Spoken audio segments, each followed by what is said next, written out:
पिछले video lecture में हम लोग देख रहे थे पॉपुलेशन इन्वर्जन और मेन कंपोनेंट ऑफ लेजर, और उसके बाद से फिर एसेंशियल कंडीशंस ऑफ लेजर हम लोग डिस्कस कर रहे थे। तो लेजर में यहाँ आपके जो सिलेबस में दिया हुआ है, लेजर तीन तरह का दिया हुआ है: solid state laser, gaseous laser और सेमीकंडक्टर लेजर। तो सॉलिड स्टेट लेजर ये जो है, ये लेजर के तीन प्रकार हैं, ये तीनों प्रकार हैं। तो सॉलिड स्टेट लेजर यानी उसकी अवस्था के आधार पर लिया गया है कि जो मटेरियल यानी एक्टिव मीडियम जो है, यदि सॉलिड है तो सॉलिड स्टेट लेजर कहेंगे, यदि एक्टिव मटेरियल जो है गैस है तो गैसियस लेजर कहेंगे, यदि एक्टिव मटेरियल यदि मान लीजिए कि सेमीकंडक्टर है तो सेमीकंडक्टर लेजर कहेंगे। तो इन तीनों में एक एक हम लोग देखेंगे एक एक करके। तो जो सॉलिड स्टेट लेजर है वो रूबी लेजर है, जो आपके सिलेबस में है। रूबी लेजर इंपॉर्टेंट भी है, रूबी लेजर पूछा भी जाता है। हीलियम नियॉन लेजर यानी गैसियस लेजर है, तो हीलियम और नियॉन गैस है, इसकी जो अवस्था है यानी जो नेचर है वो गैसियस है, तो गैसियस लेजर इसको कहेंगे। और ये अर्धचालक जो लेजर है, गैलियम आर्सेनेट है, जो आर्सेनाइड, ये जो है ये सेमीकंडक्टर है। तो इस सेमीकंडक्टर की वजह से इसकी अवस्था जो है सेमीकंडक्टर है, इसीलिए इसका नाम अर्धचालक लेजर रखा गया। तो ये तीनों लेजर हम लोग देखेंगे। तो आइए देखते हैं हम लोग रूबी लेजर। तो रूबी लेजर में जो एग्जाम में पूछा जाता है, कंस्ट्रक्शन और वर्किंग पूछा जाता है कि कैसे बना हुआ है, यानी कंस्ट्रक्शन मीन्स बनावट, और फिर वर्किंग कैसे वर्क करता है, कैसे फंक्शन करता है। ठीक है, तो यहाँ दो तरह से मतलब ये कंस्ट्रक्शन और वर्किंग पूछा जाएगा। तो कंस्ट्रक्शन में देखते हैं, तो कंस्ट्रक्शन यदि इसको देखा जाए तो 1960 में टीएच मेमन ने फर्स्ट टाइम इसको इन्वेंट किया था। जो रूबी लेजर है, रूबी जो है एल्युमिनियम ऑक्साइड क्रिस्टल है, जो कि ये पिंक रूबी इसका नाम है, पिंक रूबी इसको कहते हैं, एल्युमिनियम ऑक्साइड क्रिस्टल को। इसमें क्या करते हैं, इसमें जो 0.05% क्रोमियम +3 आयन की मिक्सिंग की गई है। ठीक है, तो ये क्रोमियम +3 आयन की मिक्सिंग करने के बाद ये जो मटेरियल बनता है, जो अपद्रव्य इसको जो मिलाया गया है, इससे जो मटेरियल बनता है, इस मटेरियल का क्या करते हैं, 5 सेंटीमीटर लंबा एक रॉड, जो कि 1 सेंटीमीटर डायमीटर का एक रॉड ले लेते हैं, और इस रॉड को रूबी रॉड कहते हैं। ठीक है, तो ये रूबी रॉड होगा, और इस रॉड को यहाँ दिखाया गया है रॉड, तो 5 सेंटीमीटर लेंथ का और 1 सेंटीमीटर डायमीटर का एक रॉड है, यानी ये रूबी रॉड है। ये क्या करते हैं, इसका ऑप्टिकली फ्लैट कर देते हैं। दोनों जो एंड है वो पूरी तरह से पॉलिश्ड होता है, ऑप्टिकली फ्लैट होता है। तो एक सिरा जो है परफेक्टली सिल्वर्ड होगा, यानी पूर्णतः क्या होगा, चांदी से कलई की गई होगी, यानी ये सिरा हो गया। और दूसरा जो सिरा है वो हाफ सिल्वर्ड है, यानी 0.8% जो है रिफ्लेक्टिंग का काम करता है, तो 0.8% इसको रिफ्लेक्टिंग के रूप में रखा जाता है। तो ये जो है, तो ये दो सिरा हो गया, एक जो है परफेक्टली क्या है, पूर्ण परावर्तक है, और एक क्या है, आंशिक परावर्तक है। ठीक है, तो ये क्या करते हैं, और इसकी बनावट में जैसे और देखें क्या है, ये कांच के ट्यूब में रखा हुआ है, ये पूरा कांच के ट्यूब में रखा हुआ है। इसमें क्या है, इसमें जो क्रोमियम आयन की जो मिक्सिंग की गई है, क्रोमियम +3 आयन की मिक्सिंग की गई है, ये तो एक्टिव होता है एल्युमिनियम के रिस्पेक्ट में। तो इसको क्या करते हैं, ये जो क्रोमियम +3 आयन है एक्टिव होता है, तो ये इसकी प्रॉपर्टी है कि क्या करता है, ये केवल ग्रीन और येलो कंपोनेंट को केवल ये एब्जॉर्ब करता है। यानी जब हम इसमें पंपिंग करते हैं, पंपिंग करने का प्रोसेस भी है, जेनॉन हेलिकल फ्लैश ट्यूब इसमें लगा हुआ है, जैसे देखें ये जेनॉन हेलिकल फ्लैश ट्यूब लगा हुआ है। ये जो है ग्लास का ट्यूब है, और ये जेनॉन हेलिकल फ्लैश ट्यूब है, ये ट्यूब है। इसमें क्या है, जेनॉन गैस भरी हुई है, और इसमें डिस्चार्ज कराते हैं, और डिस्चार्ज कराने पर क्या होता है, जेनॉन हेलिकल फ्लैश ट्यूब जो है वो मिली सेकेंड का पल्स देता है। तो इस मिली सेकेंड के पल्स को क्या करता है, क्रोमियम +3 आयन जो है एब्जॉर्ब करता है, और ये एक्टिव अवस्था में चला जाता है, यानी कह सकते हैं एक्साइटेड स्टेट में चला जाता है। और रेस्ट जो एनर्जी जो बचता है केवल ग्रीन और येलो कंपोनेंट को यूज करता है। रेस्ट जो एनर्जी बचता है वो क्या है, इस मटेरियल को हीट करने लगता है, तो यहाँ हीटअप होने लगता है। तो इसको बचाने के लिए, इस हीटिंग से इसको इस बचाने के लिए क्या करते हैं, इसमें वाटर सर्कुलेट कराते हैं। वाटर एक ट्यूब लगा के वाटर सर्कुलेट कराते हैं। तो वाटर या लिक्विड नाइट्रोजन दोनों यूज कर सकते हैं। तो लिक्विड नाइट्रोजन और वाटर सर्कुलेट कराते हैं। कूलिंग की व्यवस्था की जाती है। यहाँ क्रोमियम +3 आयन जो है एल्युमिनियम +3 आयन को क्या करता है, ये रिप्लेस करता है, जिससे रेड लेजर लाइट निकलती है। उससे यहाँ से रेड लेजर लाइट निकलती है। तो ये जो रेड लेजर लाइट निकलती है वो मिली सेकेंड का पल्स होता है और उसकी जो वेवलेंथ होती है 6943 एंगस्ट्रॉम होता है। ठीक है, तो ये इसकी बनावट है। इस कैसे मिल के बना हुआ है इसको थोड़ा सा एक बार और डिस्कस करते हैं कि ये जो रूबी लेजर है कैसे इसका कंस्ट्रक्शन है। तो कंस्ट्रक्शन में देखें कि पहले क्या है, ये टीएस मेमन ने 1960 में इसको इन्वेंट किया था। और एल्युमिनियम ऑक्साइड क्रिस्टल है जिसको पिंक रूबी कहते हैं। इसमें क्या किया गया है, 0.05% की क्रोमियम +3 आयन की डोपिंग की गई है। उसका वो जो मटेरियल बना है वो मिक्सिंग करने के बाद जो मटेरियल बनता है उस मटेरियल का क्या किया गया, 5% यानी क्या कहिए 5 सेंटीमीटर लेंथ और 1 सेंटीमीटर डायमीटर का एक रॉड बना लिया गया है जिसको रूबी रॉड कहते हैं। और उसका दोनों इंच जो है ऑप्टिकली फ्लैट कर देते हैं। ठीक है, तो यानी एक सिरे को क्या करेंगे, उसमें एक सिरा जो है पूर्णतः क्या करते हैं, परफेक्टली इसको क्या करते हैं, पॉलिश कर देते हैं। और दूसरा जो सिला है वो क्या है, उसको हाफ सिल्वर्ड कर देंगे, यानी आंशिक परावर्तक कर देते हैं, यानी 8% ये रिफ्लेक्ट कर सके। ठीक है, और ये कांच के ट्यूब में रखा हुआ है, ये कांच के ट्यूब में रखा हुआ है। यहाँ क्रोमियम +3 जो आयन है, क्रोमियम +3 आयन जो है वो एक्टिव होता है। वो जो पंपिंग जो एनर्जी दी गई है, एनर्जी सोर्स से एनर्जी दी गई है, यानी जेनॉन हेलिकल फ्लैश ट्यूब जो है मिली सेकेंड का पल्स जो जनरेट कर रहा है, तो वो मिली सेकेंड के पल्स से जो ब्रॉड एनर्जी लेवल है उससे केवल ग्रीन और येलो लाइट को ही केवल एब्जॉर्ब करता है और ये एक्टिव अवस्था में चला जाता है, यानी कह सकते हैं कि एक्साइटेड हो जाता है। और यहाँ रेस्ट जो एनर्जी जो बचता है उससे क्या होता है, ये सिस्टम पूरा हीट होने लगता है। इससे बचने के लिए कूलिंग की व्यवस्था की जाती है इसमें, और कूलिंग की व्यवस्था के लिए लिक्विड नाइट्रोजन या वाटर सर्कुलेट कराया जाता है।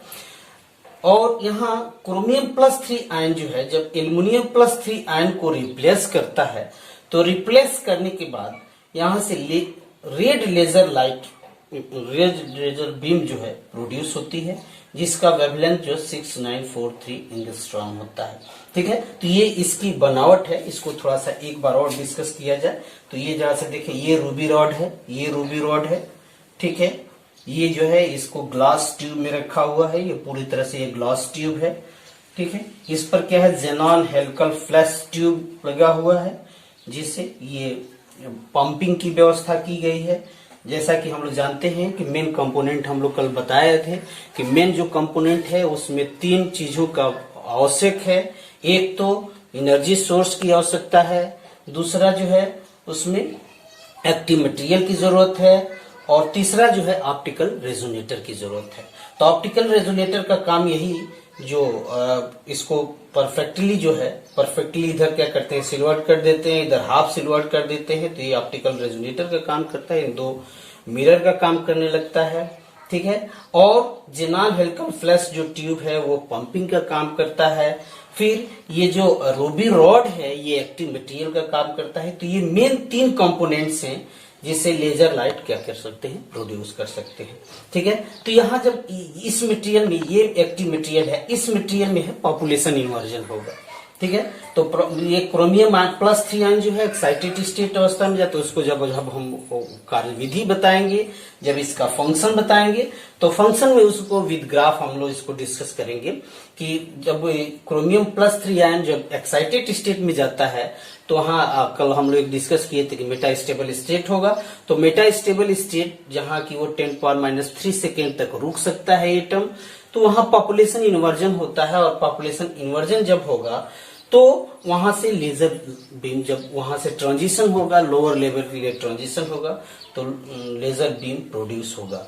यानी जो लेजर बीम प्रोड्यूस होगा उसकी जो वेवलेंथ होगी 6943 एंगस्ट्रॉम होगा, जो कि ये रेड रीजन में आता है, इसलिए यहाँ से रेड लेजर लाइट प्रोड्यूस होगा। तो ये इसकी बनावट है। इसके बाद से इसका कार्यविधि हम बताते हैं।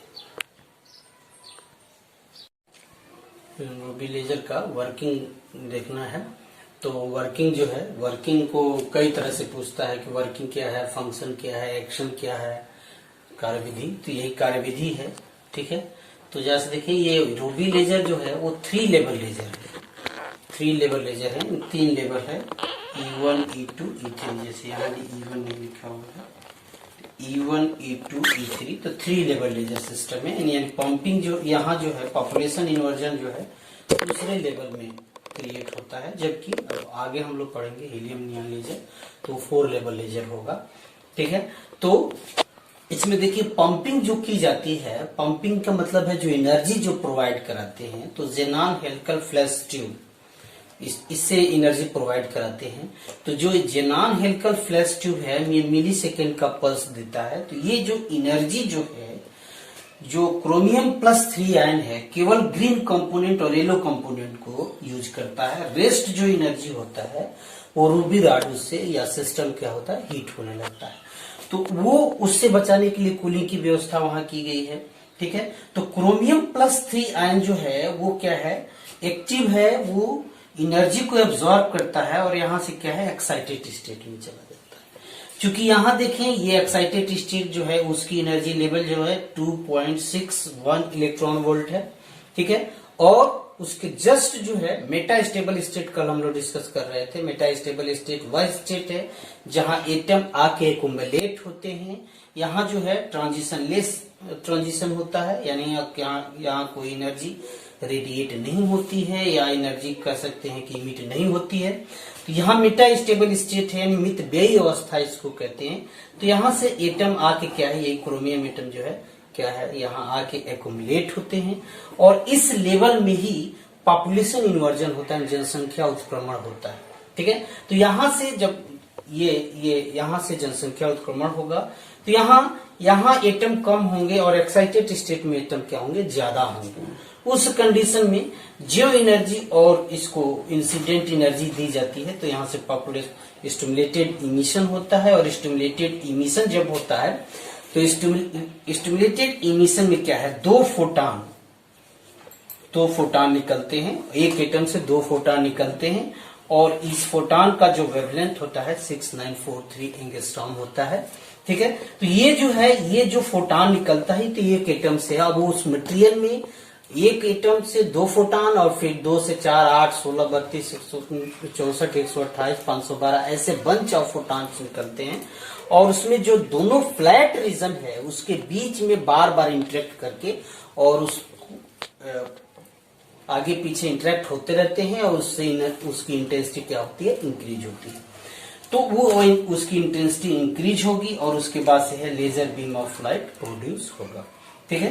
तो ये जो कि चूंकि ये पल्स के रूप में यहाँ हम एनर्जी प्रोवाइड करा रहे हैं तो यहाँ जो लेजर बीम जो प्रोड्यूस होगा, रेड लेजर बीम प्रोड्यूस होगा, लेकिन ये पल्स के रूप में होगा, यानी कॉन्टिन्यूअस नहीं होगा। एक पल्स फिर दूसरा पल्स, ऐसे पल्स यानी मिली सेकेंड्स के पल्स को ये कुछ जो है वो पल्स के रूप में ये लेजर बीम लाइट प्रोड्यूस होगा, ठीक है।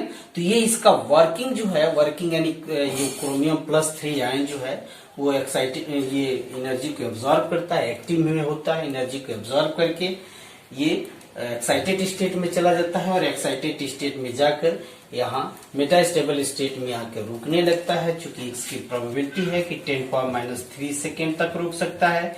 यहाँ रुकने की प्रोबेबिलिटी कितनी है, 10⁻8 सेकेंड है, 10 नैनो सेकेंड है, ठीक है। तो यहाँ यहाँ से ज्यादा यहाँ रुकने की प्रोबेबिलिटी है, तो number of atom excited state में ज्यादा होता है और number of atom ground state में कम होगा। तो ये ग्राउंड स्टेट है। तो यहाँ क्या होगा, पॉपुलेशन इन्वर्जन होगा और स्टिमुलेटेड इमिशन होगा, लाइट एम्प्लीफिकेशन होगा और लाइट एम्प्लीफिकेशन के बाद क्या होगा, laser beam of light produce होगा। जो तो रूबी लेजर जो है, जैसे देखिए रूबी लेजर जो है थोड़ा हीलियम नियॉन लेजर से थोड़ा सा अलग है, क्योंकि इसमें क्या है, यहाँ हमें 50% से ज्यादा एटम को एक बार हमें पॉपुलेशन इन्वर्जन कराना पड़ेगा, तभी क्या होगा, जो आउटपुट जो होगा वो इफिशिएंट मिलेगा, यानी जो इनपुट के अपेक्षा आउटपुट क्या होगा, ज्यादा मिलेगा। रूबी लेजर में हम देख रहे थे कि ये जो पल्स लेजर के रूप में है, ठीक है ना, तो ये पल्स के रूप में चूंकि हम यहाँ इनपुट जो दे रहे हैं जेनॉन फ्लैश ट्यूब का, तो ये मिली सेकेंड का पल्स देता है, तो ये पल्स के रूप में लेजर लाइट प्रोड्यूस करेगा, ठीक है। तो ये जो है, अब इसके बाद से आपके सिलेबस में हीलियम नियॉन लेजर, तो हीलियम नियॉन लेजर का कंस्ट्रक्शन बनावट देखते हैं, ठीक है। तो हीलियम नियॉन लेजर जो है वो इसके ड्रॉबैक जो रूबी लेजर का जो ड्रॉबैक है, उस ड्रॉबैक को समाप्त करने के लिए गैस लेजर बनाया गया, हीलियम नियॉन लेजर बनाया गया, ठीक है। तो इसका ड्रॉबैक ये था कि इसमें एक साथ 50% से ऊपर एटम को एक्साइटेड में ले जाने के लिए हमें हाई एनर्जी प्रोवाइड कराना, यानी पंपिंग हमें ज्यादा प्रोवाइड कराना पड़ेगा। दूसरा ये कि ये पल्स के रूप में यहाँ से लेजर लाइट प्रोड्यूस करता है। तो ये सब कुछ क्वालिटी, और इसकी इंटेंसिटी उतनी अधिक नहीं है जितना कि चाहिए। तो इसको ये रिमूव करने के लिए, इस प्रॉब्लम को रिमूव करने के लिए हीलियम नियॉन लेजर बनाया गया 1961 में जॉन बाइनेट और हैरियट द्वारा, ठीक है। तो ये कॉन्टिन्यूअस लेजर है, जबकि ये पल्स रूपी लेजर है, लेकिन ये क्या है, कॉन्टिन्यूअस लेजर है। ये कॉन्टिन्यूअस लेजर बीम प्रोड्यूस करता है, ठीक है। तो इसकी बनावट जैसे देखते हैं, ये देखिए, ये जो रूबी लेजर है 3 लेवल लेजर है, 1 2 3 लेवल, जबकि यहाँ देखेंगे इसमें जब इसका वर्किंग देखेंगे तो वहाँ 4 लेवल लेजर है। तो जो वहाँ पॉपुलेशन इन्वर्जन होगा 4 और 3 के बीच में होगा, वहाँ पॉपुलेशन इन्वर्जन जो लेवल एनर्जी लेवल है। तो ये 4 लेवल लेजर इसको बोल सकते हैं। इसमें क्या हीलियम और नियॉन गैस भरा हुआ है, लो प्रेशर पर भरा हुआ। तो यहाँ जो पंपिंग होता है, एटम कोलिजन पंपिंग यूज करते हैं और इलेक्ट्रिकल डिस्चार्ज पंपिंग यूज करते हैं। इलेक्ट्रिकली डिस्चार्ज के हाई वोल्टेज इसमें लगाते हैं हीलियम नियॉन लेजर गैस में। तो यहाँ क्या है कि ये क्वार्ट्ज का डिस्चार्ज ट्यूब है, ये डिस्चार्ज इसमें करते हैं, क्वार्ट्ज का है। तो क्वार्ट्ज डिस्चार्ज ट्यूब में हीलियम नियॉन लेजर भरा हुआ है, गैस भरा हुआ है, सॉरी। तो हीलियम नियॉन गैस भरा हुआ है 7:1 रेशियो, यानी 7 जो है 7 हीलियम का है और नियॉन जो है 1 रेशियो में है। तो 7:1 रेशियो में इसमें भरा हुआ है। 1 mmHg लो प्रेशर पर भरा हुआ है। लो प्रेशर मीन्स कि जब हाई प्रेशर होगा तो उसमें कोलिजन कम होगा, लो प्रेशर रखेंगे तो उसमें कोलिजन क्या होगा, ज्यादा होगा। तो कोलिजन पंपिंग, कोलिजन मीन्स टकराव, तो जो टकराव जो होगा वो क्या होगा, ज्यादा होगा, तो ज्यादा इंटरेक्ट होगा, हीलियम और नियॉन एटम क्या होंगे, ज्यादा इंटरेक्ट होंगे और एनर्जी क्या होगी, ट्रांसफर हो सकती है, ठीक है। तो यहाँ लो प्रेशर पर इसको क्या किया गया, इसमें फिल किया गया है। यहाँ से इलेक्ट्रिकल डिस्चार्ज कराते हैं, इलेक्ट्रिकल डिस्चार्ज कराएंगे। हीलियम एक्टिव आयन है, हीलियम एनर्जी को एब्जॉर्ब करता है और नियॉन को ट्रांसफर करता है। तो नियॉन को ट्रांसफर करेगा और यहाँ से laser beam of light produce होती है, helium neon laser beam produce होगा, ठीक है। तो यहाँ से जरा से इसकी बनावट जैसे देखिए, तो एक क्या है, क्वार्ट्ज डिस्चार्ज ट्यूब है ये, और इसमें जहाँ से देखें तो ये एक्टिव मटेरियल हो गया, हीलियम और नियॉन एक्टिव मटेरियल हो गया। फिर हमें क्या चाहिए, एक सोर्स ऑफ एनर्जी चाहिए जिससे पंपिंग हो सके। तो इलेक्ट्रिकल डिस्चार्ज पंपिंग यहाँ यूज किया गया है। तो इलेक्ट्रिकल डिस्चार्ज पंपिंग के लिए इलेक्ट्रिकल सोर्स हाई वोल्टेज लगाते हैं, इलेक्ट्रिकली डिस्चार्ज कराते हैं, ठीक है। फिर उसके बाद मेन 3 कंपोनेंट जो है उसमें ऑप्टिकल रेजोनेटर है। तो ऑप्टिकल रेजोनेटर में क्या है, 2 मिरर होगा, यानी ये हाफ सिल्वर्ड होगा और ये क्या है, फुली सिल्वर्ड होगा, ठीक है। तो ये बार बार इसी के बीच में टकराने के बाद इसकी इंटेंसिटी थोड़ा सा हाई हो जाएगी, और इंटेंसिटी जब हाई हो जाएगी तो इधर से laser beam of light produce होगा। ये जो laser beam of light produce होगा उसका जो वेवलेंथ है वो 6328 एंगस्ट्रॉम होगा। ये रेड लेजर लाइट बीम होते हैं। तो यहाँ red laser beam of light ये कंटिन्यूअस जो है laser beam of light produce होगा। इसकी इंटेंसिटी जो होगी थोड़ा हाई होगी। वेवलेंथ क्या है तो एनर्जी क्या होगी, वेवलेंथ यहाँ से कम है तो एनर्जी क्या होगी, ज्यादा होगी। ठीक है, तो highly intense beam of light यहाँ से हीलियम नियॉन लेजर से प्रोड्यूस होगा। ठीक है, तो ये बनावट में जाकर देख लें। बनावट में 3 चीजें हैं यहाँ पर, क्वाड डिस्चार्ज ट्यूब है, ऑप्टिकल रेजोनेटर है और ये क्या है, पंपिंग के लिए जो एनर्जी सोर्स है। ठीक है, हीलियम नियॉन 7:1 इसको याद रखेंगे, 7:1 रेशियो में 1 mm Hg pressure, low pressure पे इसको क्या किया गया, भरा गया है। इसमें 4 लेवल लेजर है। यहाँ से जो निकलने वाली जो लेजर बीम है वो क्या है, कंटिन्यूअस होगी। और ये सब बनावट या पूर्ण परावर्तक है या आंशिक परावर्तक है। तो ये सब बनावट है इसकी, इसका वर्किंग नेक्स्ट वाले में देखेंगे। ठीक।